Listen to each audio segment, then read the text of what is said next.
बॉलीवुड की इस अभिनेत्री की जिंदगी एक ऐसी पहेली है जिसके बारे में जानने की चाहत तमाम लोगों को है। कैसी पहेली है ये, कैसी पहेली जिंदगानी। इस अभिनेत्री की जिंदगी संघर्षों की कहानी है। इसका नाम है जीवन धारा, इसका कोई वक्त से उन्हें ठोकरें मिली तो लोगों का प्यार भी भरपूर मिला। परदेसिया ये सच है पिया, सब कहते हैं मैंने तुझको दिल दे दी। मोहब्बत में कई बार उनका दिल टूटा तो कईयों के दिल तोड़ने का इल्जाम भी उन पर है। बड़ी अच्छी थी वो मगर मेरी किस्मत खराब थी। कैसे और कब दक्षिण की ये अदाकारा उत्तर की हिंदी फिल्मों की स्थापित अभिनेत्री बन गई और कैसे उन्होंने वर्षों तक करोड़ों दिलों पर राज किया, यह कोई रहस्य नहीं है। खूबसूरत आपके अंदाज है। लेकिन क्या आप जानते हैं कि यह अभिनेत्री अपने बंगले में पहुंचकर एक ऐसे रहस्य के दायरे में कैद हो जाती है जिसका राज कोई नहीं जानता। एक हवा का मैं झोंका दे जाऊंगी, मैं धोखा ऐसा मौका तो आने दो। इनके बंगले में भी सबसे खास है उनका बेडरूम, जहां जाने की इजाजत किसी को नहीं है। लेकिन एक शख्स है जो इस अभिनेत्री के बंगले ही नहीं, उनकी जिंदगी में भी वर्षों से पूरी तरह शामिल है।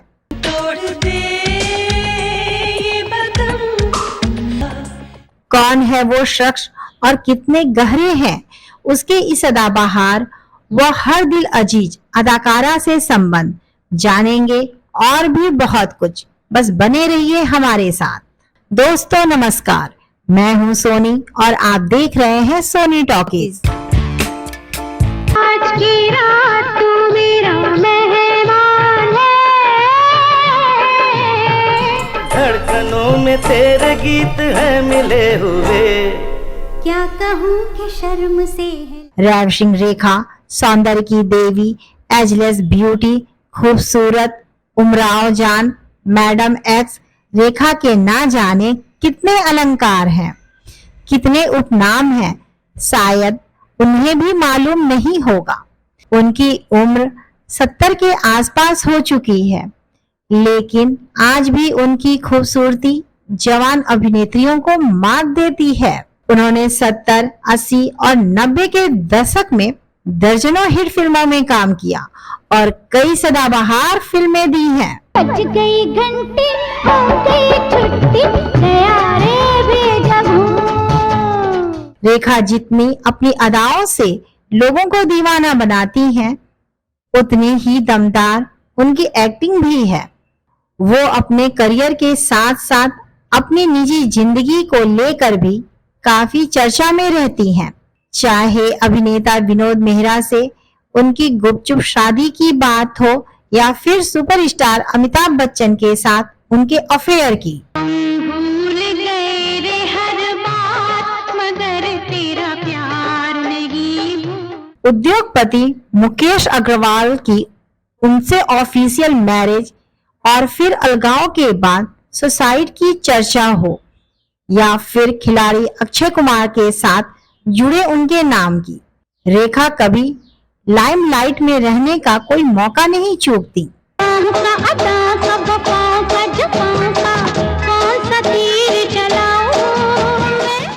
10 अक्टूबर 1954 को चेन्नई में जन्मी रेखा की निजी जिंदगी किसी सस्पेंस से कम नहीं है। उन्हें एक नाजायज औलाद होने का दर्जा मिला और इच्छा नहीं होने के बावजूद उन्हें फिल्मों में काम करना पड़ा।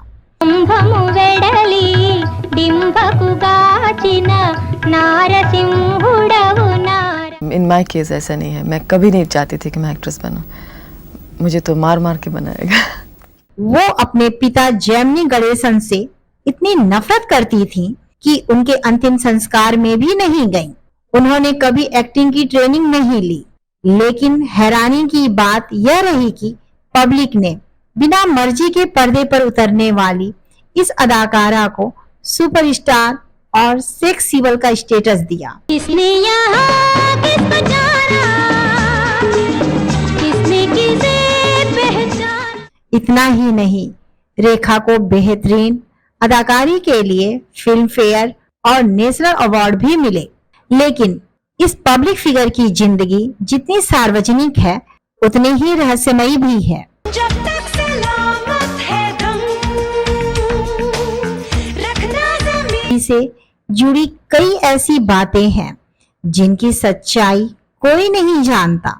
अपने बंगले के बाहर रेखा एक लोकप्रिय, मिलनसार, संजीदा और भावुक अभिनेत्री हैं, लेकिन बंगले में वापस लौटते ही उनकी सारी पर्सनैलिटी पर एक अजीब सा पर्दा पड़ जाता है। तुझसे प्यारा कोई मिला, छोड़ा तुझे तो क्यों है कि। कहते हैं आज तक किसी ने रेखा के बंगले के अंदर का नजारा नहीं देखा है। सी स्प्रिंग 1 नाम का उनका बंगला बांद्रा की पॉस लोकेलिटी बैंडस्टैंड में है और बीते साल यह तब चर्चा में आया था जब उनके गार्ड के कोविड पॉजिटिव पाए जाने पर बीएमसी ने उसे सील कर दिया था। अगर लोकेशन के लिहाज से देखा जाए तो उनका बंगला सलमान खान के गैलेक्सी अपार्टमेंट और शाहरुख खान के बंगले जन्नत के बीच में पड़ता है। फिल्मों के दीवाने अक्सर सलमान और शाहरुख को उनके बंगले या फ्लैट की बालकनी में देख सकते हैं, लेकिन रेखा को आज तक शायद ही किसी ने देखा हो।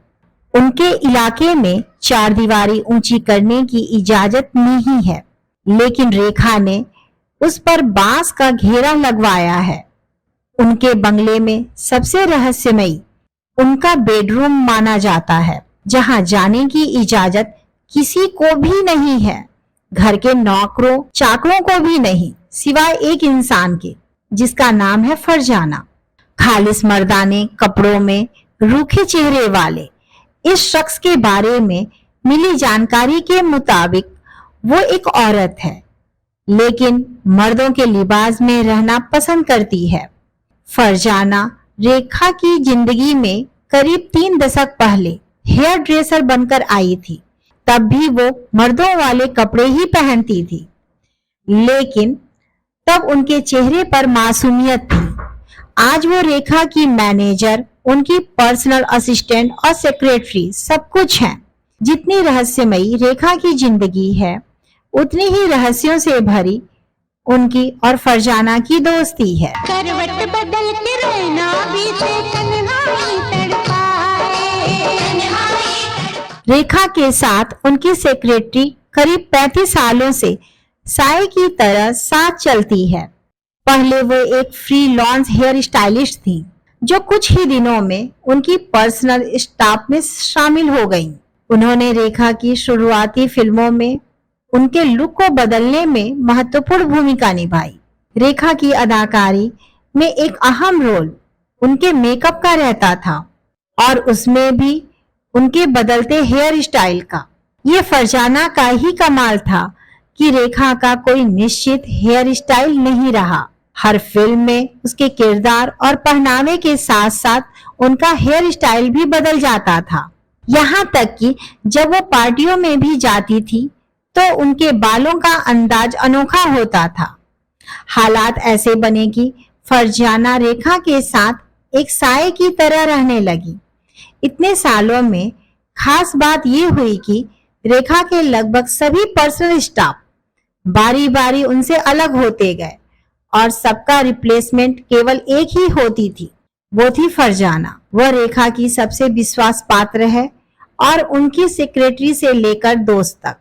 फरजाना रेखा का सारा काम देखती है और हर जगह साथ भी नजर आती है। रात आधी है चांद पूरा है, क्यों दिल का ये सपना। फेमस जर्नलिस्ट मोहनदीप ने अपनी किताब यू रेखा में फिल्म स्टार रेखा और फरजाना के संबंधों के कई राज खोले हैं। किताब ने साफ संकेत दिए हैं कि रेखा और फरजाना के रिलेशंस ऑफिशियल से ज्यादा पर्सनल हैं। मोहनदीप ने अपनी किताब में दावा किया है कि ऐसे संबंध नॉर्मल नहीं माने जा सकते। हमें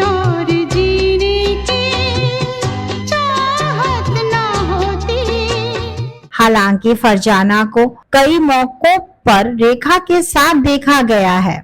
उनका पहनावा लड़कियों वाला नहीं बल्कि आदमियों वाला है।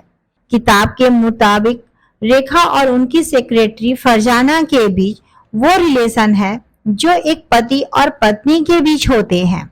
इस किताब में रेखा के बेडरूम के बारे में भी कई हैरान कर देने वाली बातें लिखी हुई हैं।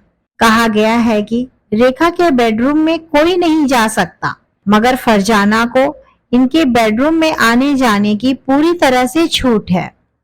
ऐसा कहा जाता है कि रेखा के कमरे में फरजाना के अलावा किसी को भी जाने की इजाजत नहीं है। फरजाना एक्ट्रेस के घर में परिवार के सदस्य की तरह रहती हैं और रेखा को किन चीजों से दिक्कत है इस बारे में भी फरजाना को पूरी जानकारी है। वैसे कई बार फरजाना और रेखा के रिश्तों पर सवाल खड़े हो चुके हैं। रेखा और फरजाना पर समलैंगिक संबंधों के भी आरोप लग चुके हैं। मेरा एक दूसरा नाम है, वो है मिस्ट्री। मैं अभी बता दूं तो क्या मतलब है। हालांकि अपने ऊपर लगे आरोपों पर रेखा ने कभी कुछ नहीं कहा। उन्होंने फरजाना को अपनी सोल सिस्टर यानी आत्मा से जुड़ी हुई बहन बताया है। इसके अलावा पत्रकार मालविका संघवी ने लिखा था कि रेखा के लिए फरजाना एकदम परफेक्ट है। उनका कहना है कि फरजाना रेखा के लिए सब कुछ है। रेखा फरजाना के बिना एक कदम भी नहीं उठाती और रेखा फरजाना के बिना नहीं रह सकती। पत्रकार और लेखक यासिर उस्मान ने अपनी किताब रेखा द अनटोल्ड स्टोरी में उनकी पर्सनल जिंदगी के बारे में कई राज सबके सामने खोल के रख दिए हैं। किताब ने रेखा के फरजाना से संबंधों के अलावा भी कई संबंधों का जिक्र किया है। किताब में बताया गया है कि रेखा को शुरुआती दिनों में काफी स्ट्रगल करना पड़ा था। काफी कम उम्र में उनके साथ इंडस्ट्री में काफी बुरा व्यवहार किया गया। आज तुम्हारे कान में कह दूं मेरे दिल में क्या है, समझ गए ना? शुरुआती फिल्मों में ही उन्हें जबरदस्ती स्मूच का शिकार होना पड़ा था। तब वह महज 15 साल की थी और फिल्मों में करियर बनाने निकल पड़ी थी। यह घटना उनके साथ मुंबई में फिल्म शूटिंग के दौरान सन 1968 में घटी। इस किताब के मुताबिक फिल्म अनजाना सफर के सेट पर रेखा के साथ अभिनेता विश्वजीत ने 5 मिनट तक स्मूच किया, वो भी बिना जानकारी दिए, और यह सीन देने के बाद वह बेहोश हो गई थी। इस किताब के मुताबिक रेखा इस सीन के बाद बहुत रोई और अपने साथ हुए इस घटना को लेकर आवाज उठाने की सोची, लेकिन उस समय उन्हें काम की सख्त जरूरत थी, इसलिए वह चुप्पी साध गईं। बाद में यह फिल्म सेंसर बोर्ड के कारण रिलीज नहीं हो पाई और सन 1979 में इसे 2 शिकारी के नाम से रिलीज किया गया। कहा जाता रहा है कि शुरुआती फिल्म सावन भादो के नायक नवीन निश्चल उनका पहला प्यार थे। कान में झुमका, चाल में ठुमका, कमर पे चोटी लटके, हो गया दिल का पुर्जा पुर्जा। लेकिन इस किताब का दावा है कि पहला इश्क उन्हें जितेंद्र से हुआ। हम तुमसे प्यार न करते तो तुम क्या करते। तड़प तड़प के जी। लेकिन जितेंद्र अपनी एयर होस्टेस गर्लफ्रेंड शोभा के साथ कमिटेड थे। वह रेखा के साथ केवल प्यार का नाटक करते रहे। 12 महीने लाइन मारी फिर भी लगा न नंबर, जनवरी में शुरू किया। उन्होंने रेखा के साथ शिमला से लेकर मुंबई तक केवल टाइम पास किया। आ गया दिसंबर, मेरा फिर भी लगा न नंबर, मेरा फिर भी लगा न नंबर। रेखा का दिल टूट गया और वह लंबे समय तक अपसेट रही। रेखा के टूटे दिल को सहारा दिया विनोद मेहरा ने। कल से एक बात चली है, कागड़ा की रात। विनोद ने उनसे शादी भी की, लेकिन मां के कारण उन्हें दूर होना पड़ा। सांवली, वजनी, बोल, लटके झटकों वाली और क्लीवेज दिखाने वाली रेखा विनोद मेहरा की मां को पसंद नहीं थी। साथ ही उनका नाजायज होना उन्हें और अखरता था। इस किताब ने खुलासा किया है कि रेखा ने विनोद मेहरा से कलकत्ता में शादी कर ली थी। तेरे बिना जिया जाए ना, तेरे शादी के बाद दोनों मुंबई में विनोद के घर पहुंचे, लेकिन विनोद की मां को यह शादी मंजूर नहीं थी। उन्होंने रेखा को चप्पल लेकर दौड़ा लिया। रेखा विनोद की मां को मनाने की कोशिश करती रही, लेकिन सासू मां नहीं मानी। किताब का दावा है कि प्यार में हारी रेखा ने मरने की कोशिश भी की। उन्होंने कॉकरोच मारने की दवा खा ली थी। बाद में उन्हें अस्पताल में भर्ती होना पड़ा था। रेखा का नाम कई लोगों के साथ जुड़ा और अमिताभ बच्चन संग अफेयर तो सबसे मशहूर है। ये रात है, ये तुम्हारी जुल्फें खुली हुई हैं, है चांदनी या तुम्हारी नजरों से मेरी रातें धुली हुई हैं। मेरी सांसों में बसी खुशबू तेरी, ये तेरे प्यार की है जान। भले ही इस रिश्ते पर अमिताभ या रेखा में से किसी ने कभी कुछ कहा नहीं, लेकिन बॉलीवुड गलियारे में इनके इसके किस्से काफी मशहूर हैं। कहा जाता है कि रेखा अमिताभ से उनके शादीशुदा होने के बावजूद रिश्ता बनाए रखना चाहती थी, लेकिन जया बच्चन ने उन्हें साफ कर दिया था कि वो अपने पति को शेयर करने में जरा भी दिलचस्पी नहीं रखती। अमित मेरे पति हैं, मेरा धर्म है, वो मेरा प्यार है और प्यार मेरी किस्मत बन चुका है। कहा जाता है कि रेखा ने इसके बाद अमिताभ से दूरी बना ली। 2004 में एक इंटरव्यू के दौरान सिमी ग्रेवाल ने अमिताभ से उनके रिश्ते के बारे में पूछा, तब रेखा ने कहा था, हाँ मैं अमिताभ बच्चन से प्यार करती हूँ। लेकिन अगली लाइन उन्होंने कहा, वैसे ही जैसे इस देश के करोड़ों दर्शक करते हैं। वो इतने परफेक्ट हैं कि कोई उनसे प्यार कैसे नहीं कर सकता। हो मनाऊं खैर क्या, मैं तो दोनों जहान से गया। रेखा का एक और रहस्य है, वो है उनकी मांग का सिंदूर। साल 1980 में ही ऋषि कपूर और नीतू सिंह की शादी थी। इस फंक्शन में रेखा की सिंदूर भरी मांग ने दुल्हा दुल्हन से भी ज्यादा सुर्खियां बटोरी थी। हर कोई रेखा की मांग में भरे सिंदूर को हैरानी के साथ देख रहा था। उसी समारोह में दबी जुबान में बातें होने लगी कि क्या रेखा ने अमिताभ से शादी कर ली। यासिर उस्मान ने अपनी किताब में लिखा है, 1982 में उमराव जान फिल्म में रेखा के खास अभिनय के चलते उन्हें बतौर best actress national film award से नवाजा गया था। उस कार्यक्रम में देश के तत्कालीन राष्ट्रपति नीलम संजीव रेड्डी ने रेखा से पूछा था, आप मांग में सिंदूर क्यों लगाती हैं? तब अभिनेत्री रेखा ने जवाब देते हुए कहा था कि जिस शहर से वो आती हैं, वहाँ सिंदूर लगाना फैशन है।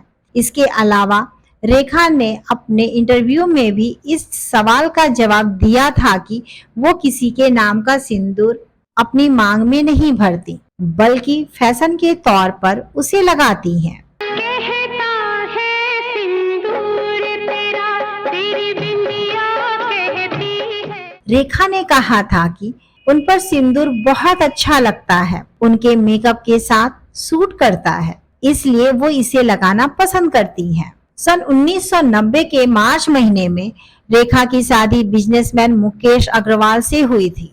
मुकेश दिल्ली के युवा व्यापारी थे और निकी ताशा किचनेट नाम का उनका प्रोडक्ट काफी मशहूर था। दोनों की वैवाहिक जिंदगी की शुरुआत तो काफी नाटकीय और धूम धड़ाके के साथ हुई, लेकिन एक साल के अंदर ही मुकेश से उनकी अनबन होने लगी और झगड़े के बाद रेखा ने मुकेश से बात करनी बंद कर दी। चोट सही ना जाएगी, ये दर्द सहाना। मुकेश रेखा के पीछे मुंबई पहुंच गए और रेखा की कार के पीछे बारिश में रोते हुए दीवानों की तरह भागते रहे, लेकिन रेखा नहीं रुकी। शायद तब समाज इतना लिबरल नहीं था, इसीलिए तरह तरह से लोगों ने उन्हें प्रताड़ित किया। उसी साल अक्टूबर में मुकेश ने रेखा के दुपट्टे से ही फांसी लगाकर जान दे दी। अग्रवाल की मौत के बाद रेखा को लोगों की नफरत मिली। उस वक्त पूरे देश ने उन्हें वैम्प करार दिया था। कभी जो आशा बनती है वही निराशा बनती है। उनकी फिल्म शेषनाग के पोस्टर पर कालिख मली गई थी। रेखा आज भले ही दूसरी हसीनाओं की तरह पार्टियों या पब्लिक फंक्शन में कम नजर आती हो, लेकिन कहने की जरूरत नहीं है कि उनको चाहने वाले उनके दीवाने हैं। शोला है शोला, शोले से डरना, मरना तो ठंडे। उन्होंने हाल ही में एक टीवी रियलिटी शो में जाकर इतना उम्दा परफॉर्मेंस दिया कि वो बेतहाशा वायरल हो गई। निगाहें मिलाने कुछ चाहता है। तो दोस्तों, उम्मीद है आपको ये वीडियो पसंद आया होगा। अगर आपके पास भी अभिनेत्री रेखा से जुड़ी कोई और जानकारी हो तो वह हमसे कमेंट बॉक्स में अवश्य शेयर कीजिएगा। अब दीजिए अपनी होस्ट और दोस्त सोनी को इजाजत। नमस्कार।